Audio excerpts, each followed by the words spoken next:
We investigate the most extraordinary event of the 20th century. It's one small step for man. Man landing on the moon. One giant leap for mankind. But believe it or not, some people say it never happened. This whole thing was a fake. Decide for yourself as we explore the evidence. The Eagle has landed. Analyze official government photos. What a ride, what a ride. Examine the films. The flag flaps on the moon where there's no atmosphere. And hear the testimony of one former astronaut who's not afraid to speak his mind. NASA could have covered it up. Could the government have orchestrated the deception of the century? NASA could have pulled off the greatest hoax of all time. You be the judge. On Conspiracy Theory, did we land on the moon?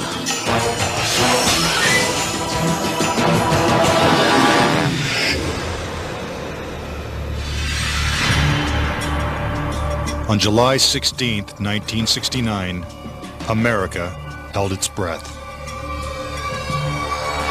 10, 9, ignition sequence start. 6, 2, 1, 0. All engine running. Liftoff. We have a liftoff.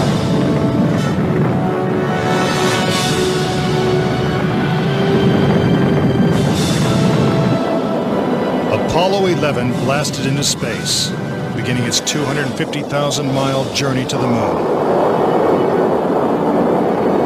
During their 8-day voyage, the Apollo 11 astronauts saw spectacular views of the Earth, floated in a weightless environment, and supposedly went where no man had gone before. Guys looking good, down a half.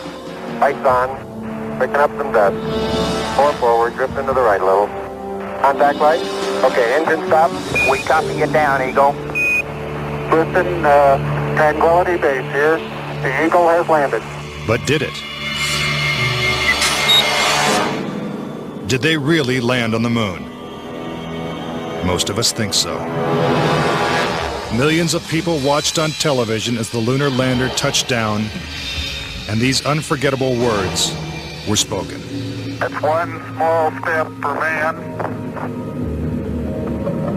One giant leap for mankind. But even today, there are those who claim that believing in man's one small step requires one giant leap of faith. Bill Casing was an analyst and engineer at Rocketdyne, the company that designed the Apollo rockets. There were many problems that evolved during the 60s that led people to believe that we're never going to make it to the moon.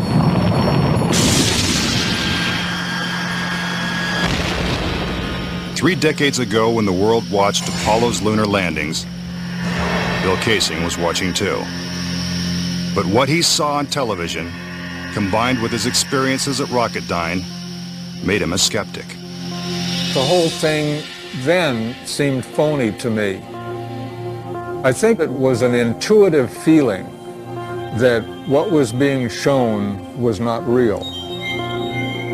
As he studied the footage more closely, he was shocked to find several inconsistencies. Casing observed that despite the clarity of deep space, the stars were missing from the black lunar sky. He saw the American flag waving, even though there is no air on the moon. And he discovered that there was no blast crater beneath the lunar lander, where its powerful rocket engine had fired. This evidence convinced Casing that we never sent a man to the moon. But NASA dismisses these charges. There are always going to be people who believe some outlandish theories, and the notion that we somehow were able to fake the lunar missions is pretty outlandish.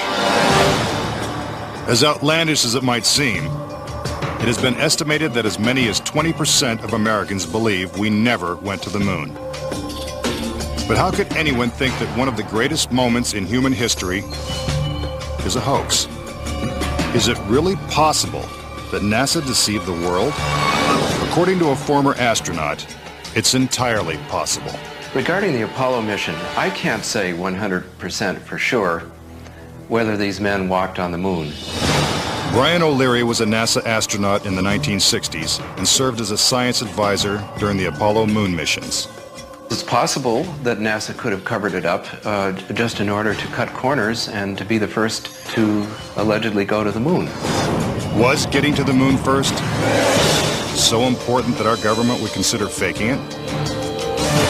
To find the answer, we have to go back 40 years, to a time when America and the Soviets were locked in a struggle for world domination. People assumed that the nation that won the space race would win the Cold War. We defined that as being first to the moon. It was a time of more or less national hysteria. On October 4th, 1957, the Soviets terrified America when they sent Sputnik, the world's first satellite, into orbit. The New York Times had to publish an article explaining to Americans that it did not carry nuclear bombs that could be dropped on the city from that altitude. The American public's fear of nuclear annihilation intensified as Russia took the lead in the space race. House Speaker announced in Congress that we may be headed for extinction. Many feared that the Soviet Union's ultimate goal was to put a missile base on the moon. Meanwhile, America's space program was having difficulty even getting off the ground. The chances of getting to the moon and returning safely to Earth were something like 0.0017%. In other words, virtually an impossibility. What actually happened in my mind is that during the 60s, they said, if you can't make it, fake it. But if the Apollo missions were fake, how was this monumental hoax accomplished? According to Casing, the launch of Apollo's Saturn V rocket was real. It just never sent astronauts to the moon. The astronauts were launched with the Saturn V. Then, in order to account for their disappearance, they simply orbited the Earth for 8 days. And in the interim, they showed these fake pictures of the astronauts on the moon. But on the 8th day, the command capsule separated from the vehicle and descended to Earth, as of course was shown in films.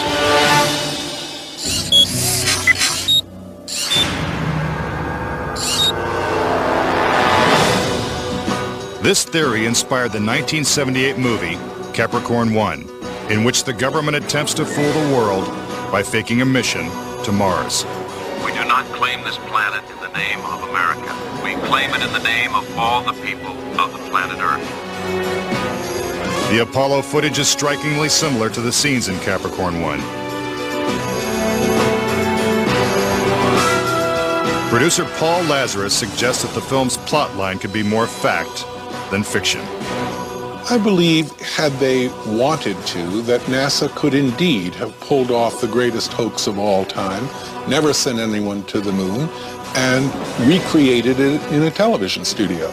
And I believe it could have been done at that time. The technology was in place. The footing is solid. The surface seems powdery. Surface is fine and powdery. I can pick it up loosely with my toe. What we put up on the screen was our own simulated version of whatever we could do within a $4.8 million budget. But with NASA's $40 billion budget, Casing believes they had the resources to pull off a hoax if they couldn't make it to the moon. The reason I believe that NASA and the government faked the moon landing was basically it was technically impossible to do it. And they simply had to come up with some sort of alternative that they felt the public would believe. Casing theorizes that the lunar landings were actually filmed in Nevada's high desert, at the top secret military base known as Area 51.